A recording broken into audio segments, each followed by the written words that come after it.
Hi there and welcome. If you are listening to this or watching this in real time, happy end of the year. It's currently the end of 2020 and there's no time like the end of the year to reflect on how the previous year has gone and to set some goals and look ahead to the next year. Absolutely no one could have known what 2020 was going to be like and how it was going to unfold, but we held on for the ride. On the last episode, I shared the main lesson that I learned this year, which was very, very heartfelt and the result of a lot of emotional and soul work. So go back and listen to that episode for more. It was episode 9. In 2020, from a more tactical perspective, I am most proud of the work that I have done on personal finance. So I want to share a bit about that journey with you to hopefully inspire you to set some goals for the new year or whenever you happen to be listening to this. In this episode, I'm going to share what I did to set myself up for financial management success and talk about values-based spending, give you a breakdown of my top 6 spending categories this year, and tell you where to find some coupons, because who doesn't love coupons when we're talking about how to save and manage your money in the best way possible. This is the Jamie on Purpose show. I'm Jamie. This show is for the young professional woman who is aspirational and ambitious and wants to make the world a better place. We'll chat all things professional and personal development along our journey to being tomorrow's world-changing CEOs, government officials, and community leaders. Let's dive in. All right, so let's kick off with the way that I set myself up for financial management success this year. And the biggest contributor to the wins in my personal finance journey was taking an online course called Grow Financially Well. So if you follow me on Instagram, you know that I rave about this course. It was a 3-month-ish long course, 7-module class that opened up in the spring. I took it in the spring, and the content was dripped out once every week-ish. It started with covering things like money mindset and how budgets should work, all things debt, and then even onto building wealth and figuring out your path to financial independence. Now, I will be fully transparent that the reason I signed up was because I wanted the wealth building and FI, financial independence part. But I learned so much along the way. So here were my main takeaways. I had a lot of takeaways, but these are kind of the highlights. A budget will never be the same 2 months in a row because your life isn't the same 2 months in a row. So instead of a good budget, air quotes, being one that is very, very rigid and you would expect to spend the same amount in every category every month. And then you get to month 2 and it's different than month 1. And then if you stick with it through month 3, then it's different than month 2 and 1. And you're like, well, I must have messed up the budget. Like, I'm not good at budgeting, all of that kind of thing. Totally throw that out the window because our lives aren't the same month to month. Sometimes, my internet bill is the same every single month, which is great. Most everything else changes and what I'm doing changes and, life is different. And so a good budget, a truly good budget is one that's flexible and gives you the space to make those changes as they make sense. So there's that on a budget. The second thing that I learned, tracking expenses is terrifying and burdensome until you realize that it's exciting and freeing. So I'll talk more about this in the YNAB section, the You Need a Budget section, but getting into the habit of tracking all of my expenses, tracking everything that I'm spending money on, and tying that back to a category was really annoying to begin with. And I resisted it and wasn't crazy about it, didn't see the benefit in it. And it was also,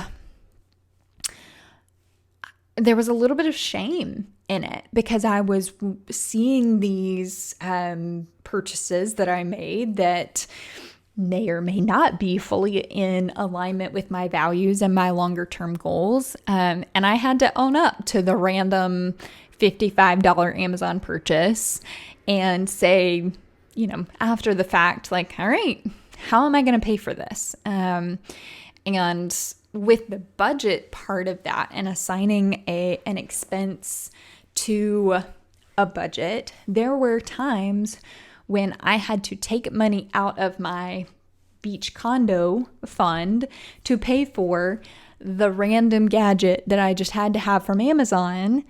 And I could see in real time in tracking those expenses that I made a decision with my money that was not in alignment with my long-term goals. And so the next time I went to Amazon to make that purchase again, I had to mentally make that decision of, is this something that I actually need and want? And do I need and want it more than something else? And am I okay with allocating my money in that way? And so that was super uncomfortable to begin with. And then it's very, very empowering. So I am a big advocate of tracking expenses. Maybe there's a future Jamie who doesn't do this anymore. But that future Jamie is a long way away. This feels like a way of life now. I was thinking about it this morning and I was like, there really are just like two types of people who track their expenses and people who don't. Because it is such an involved process, but it does so many good things for you.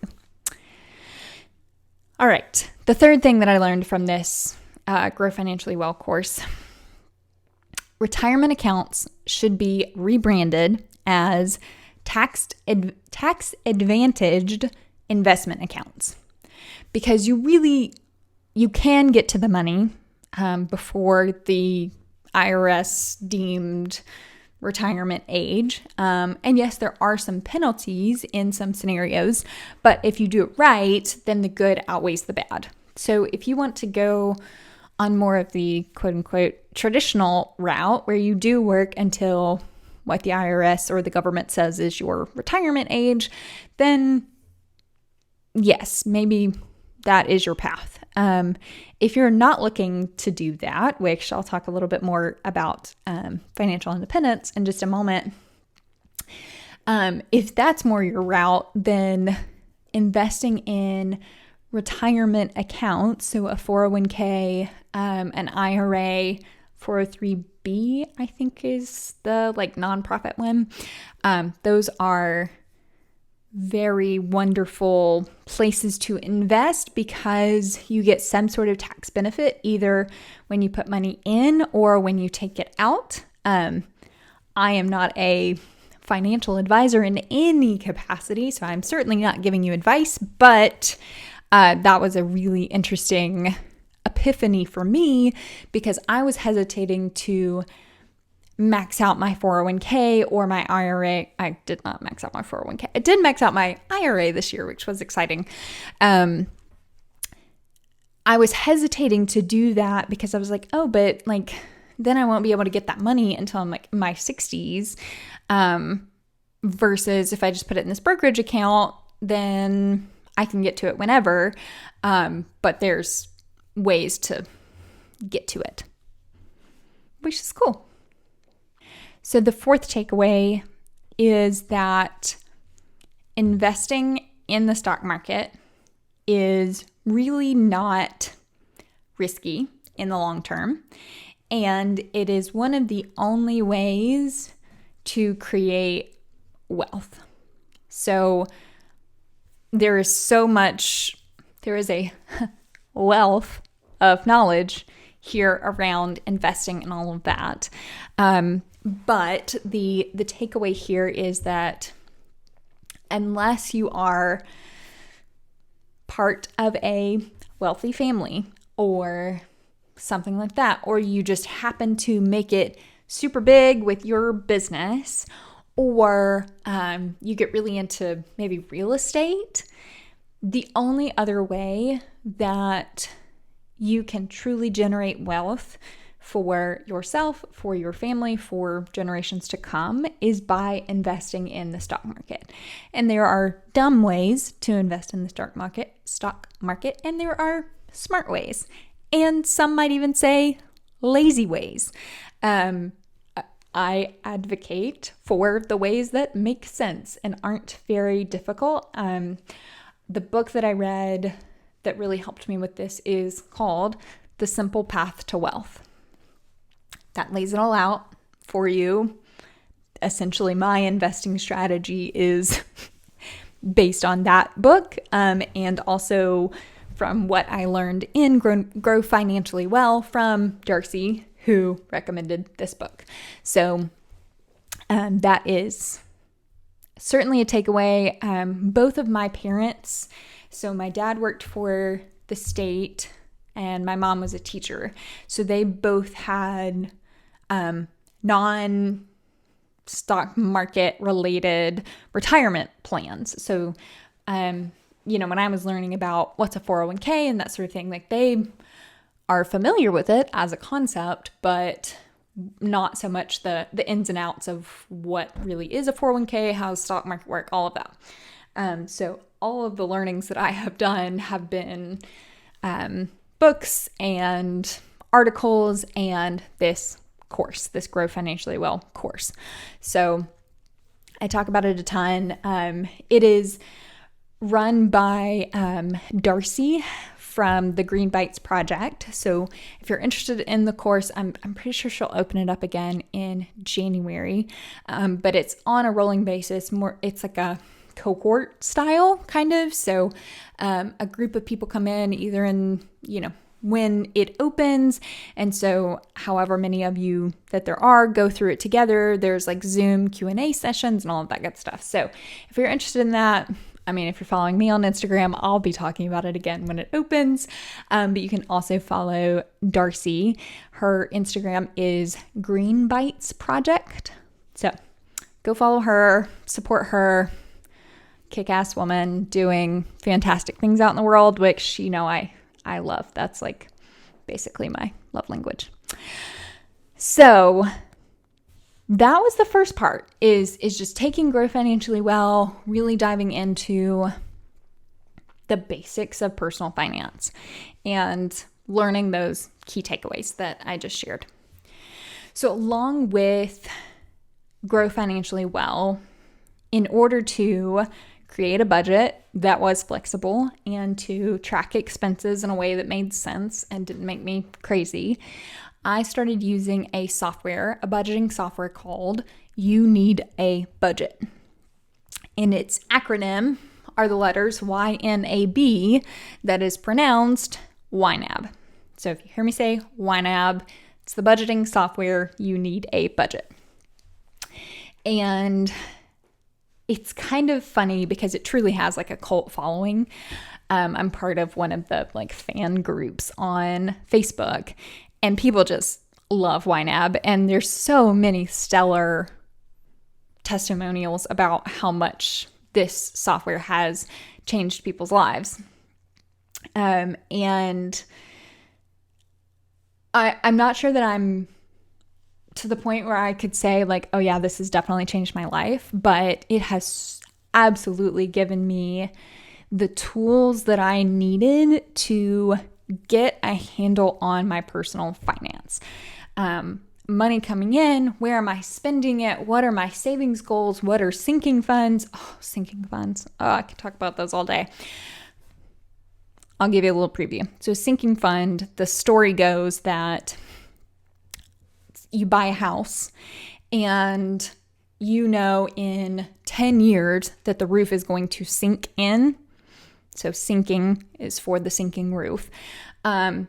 at the end of 10, or when the roof caves in, it's going to be $10,000 to fix it. And so you see that you have 10 years to save $10,000. So instead of being surprised with the $10,000 in 10 years, if you save $1,000 every year, then when that happens, you won't be surprised. So that's the structure of saving for anything, any expense that doesn't happen every month or at any sort of regular basis. So things like new tires or your insurance, if you pay that every 6 months, or things like that. Christmas presents or holiday presents are another good example of something that you can use a sinking fund for. So YNAB is fantastic for being able to set all of those up and manage all your different accounts, all your different budgets and savings goals, and all sorts of amazing things.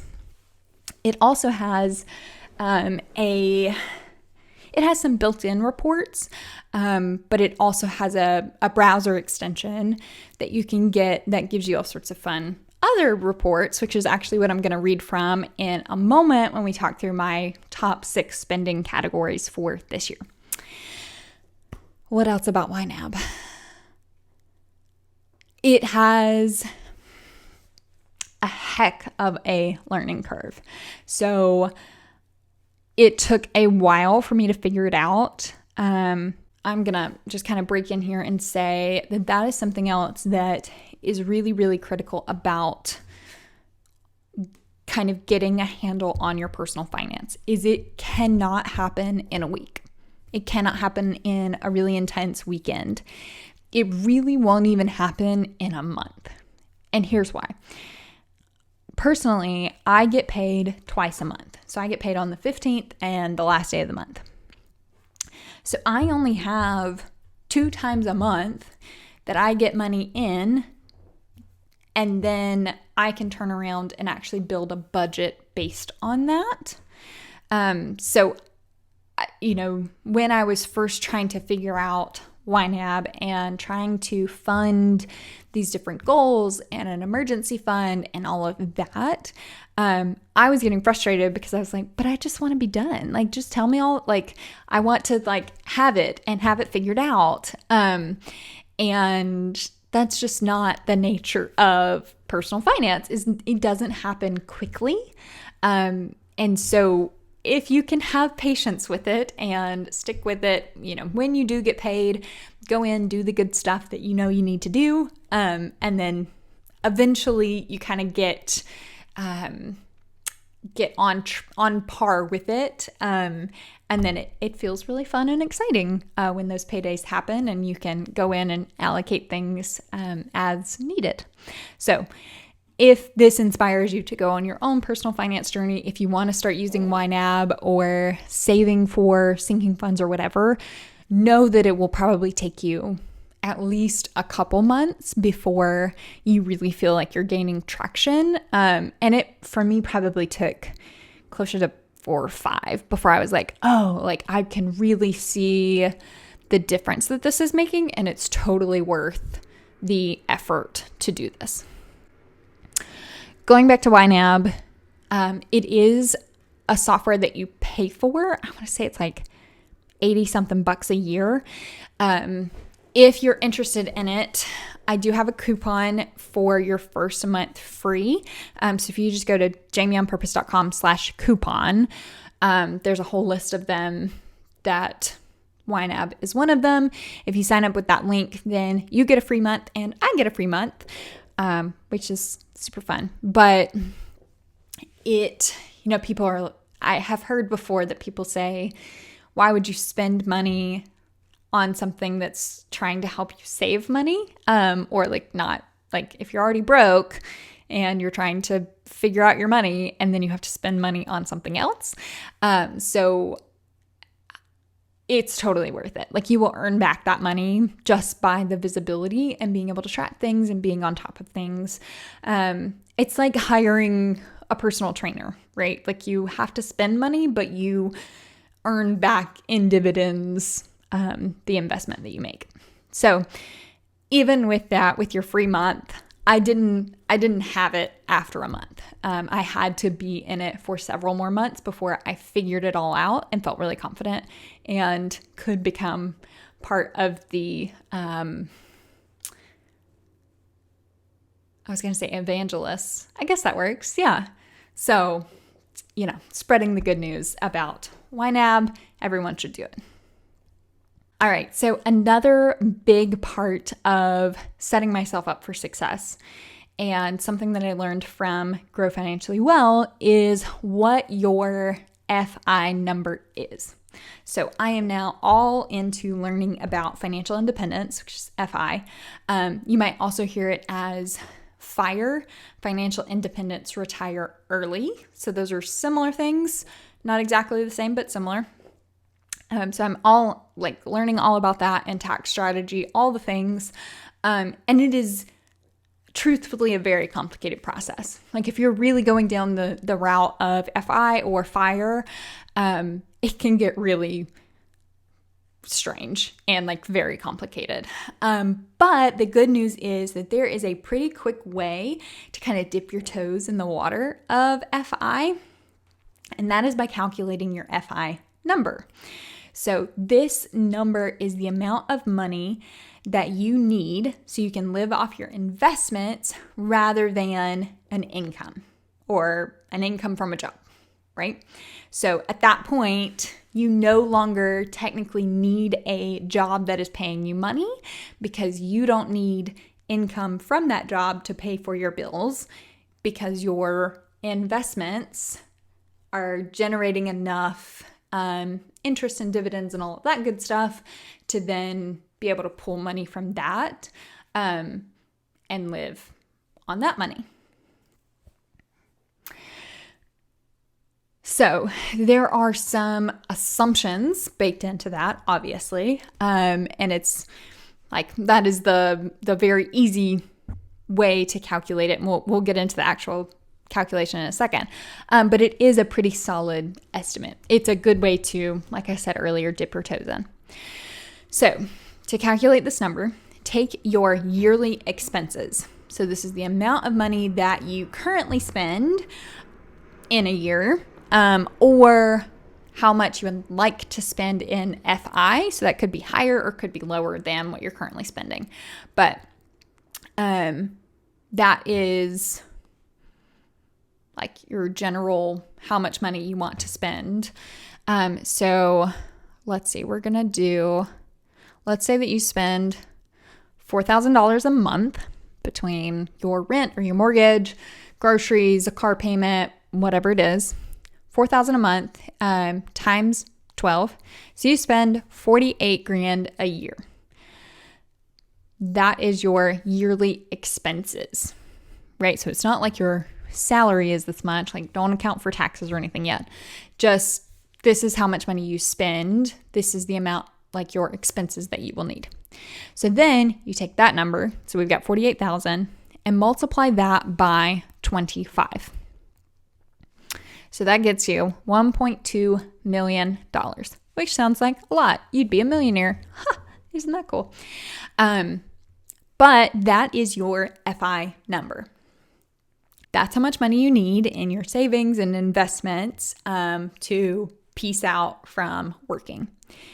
And the reason that this works is this is based on a 4% safe withdrawal rate that in something like 98% of scenarios last for 25 years and then keeps going forever. So here's kind of the magic that happens. So once you hit $1.2 million just sitting in the bank, not the bank, but the stock market most likely, you can start pulling out $48,000 a year, and the growth that is having in the stock market will continue to outpace inflation and your withdrawals from it, so that money can last for at least 20 something years and will last into infinity. And therefore you have created generational wealth, which is fantastic. I will link in the show notes to the to some resources on the safe withdrawal rate and the scenarios and that sort of thing if you don't believe me, because at first I was like, feels a little risky. And of course, there is always going to be risk in anything related to finance, but this one seems pretty cool. So if you want to, again, dip your toes in the water of personal finance, this is a good way to do it, is to calculate your yearly expenses, multiply it by 25, and that is your FI number. All right, so the next part that I want to talk about when it comes to my financial journey is values-based spending. So this is something that came up a lot for me this year when I was trying to figure out where I wanted my money to go and what do I value, what is important to me when it comes to spending my money in all the different ways. Like, there are so many ways that you can spend your money, and it is kind of overwhelming. And so the question, when I talked to Darcy about this originally from Grow Financially Well, she just kept asking me, well, what do you want? Like, how do you want to spend your money? What do you want to save for? What do you want to spend on? And so that really reinforced this concept of values-based spending.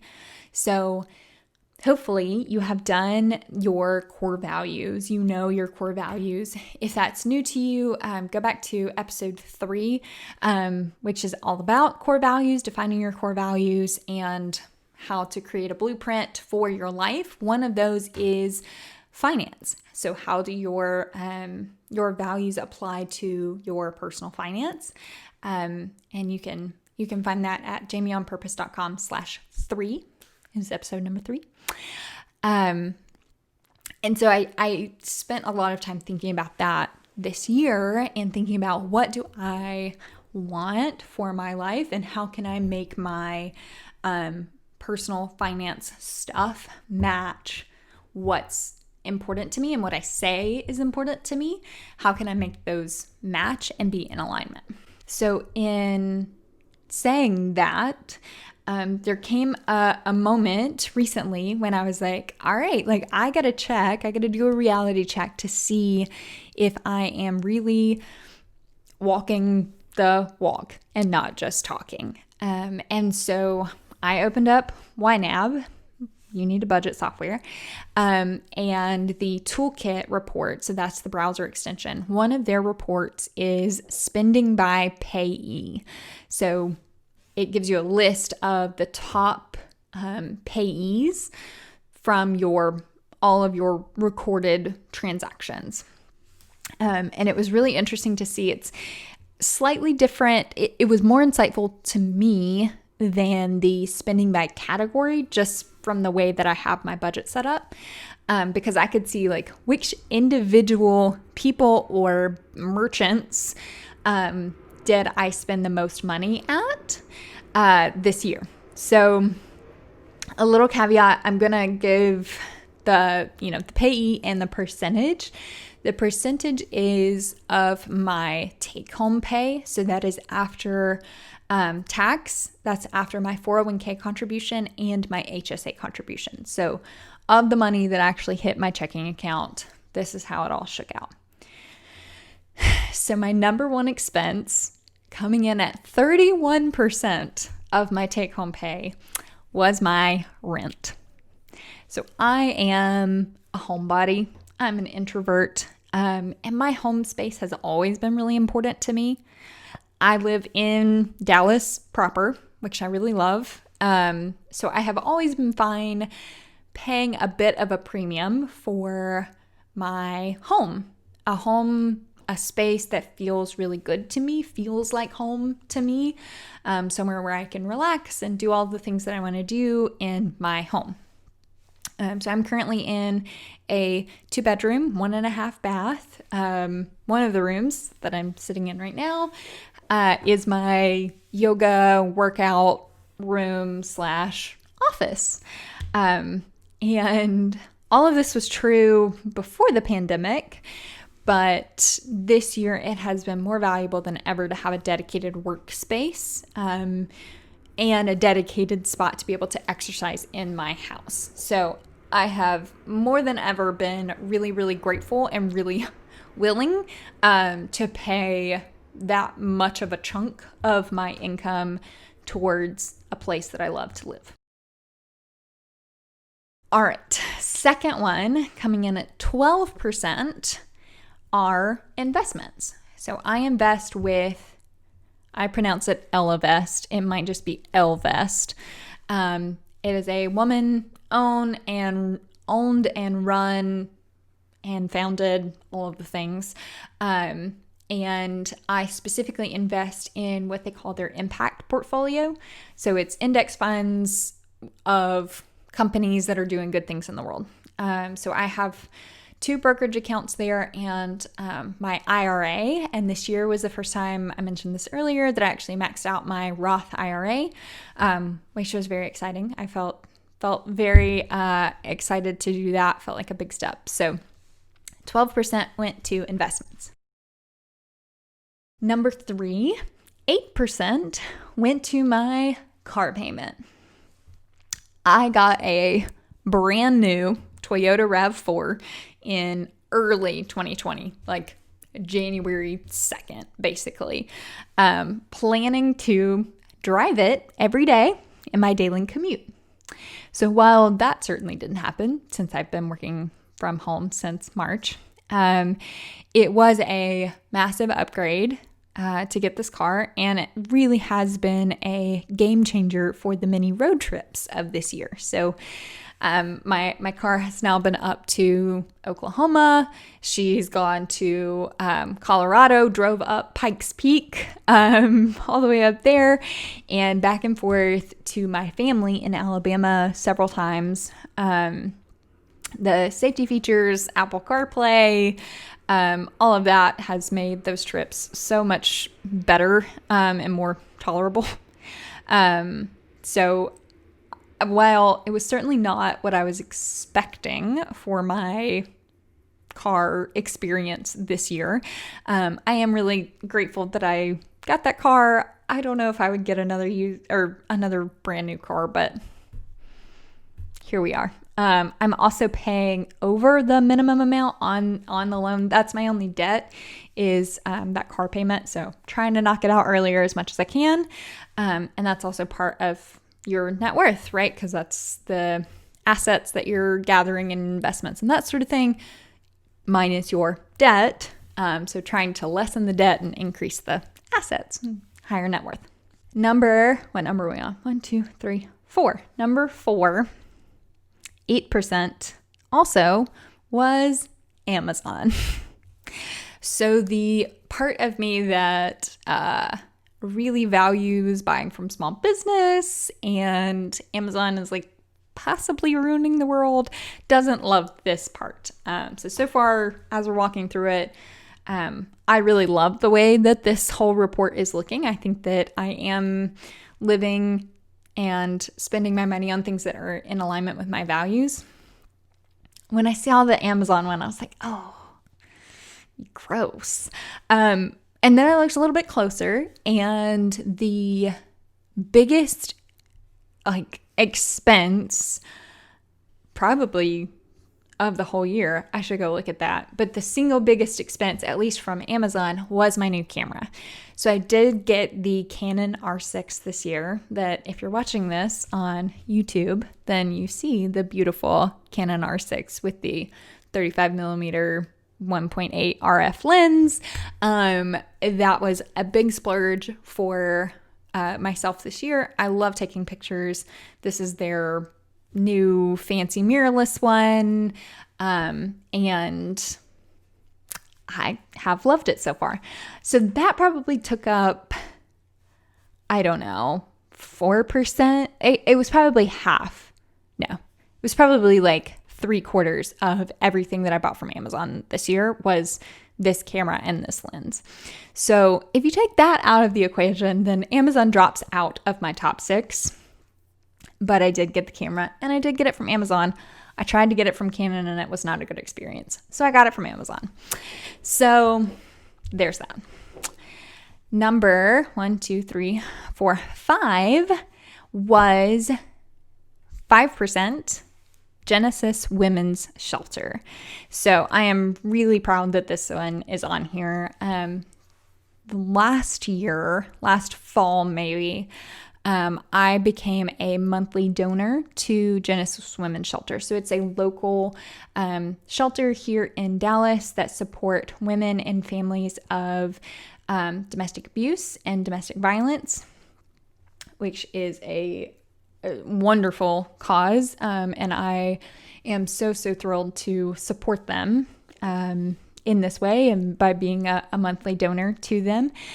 So that was a total of 5% of my take-home pay, and made my top 6 payees. So that felt pretty cool.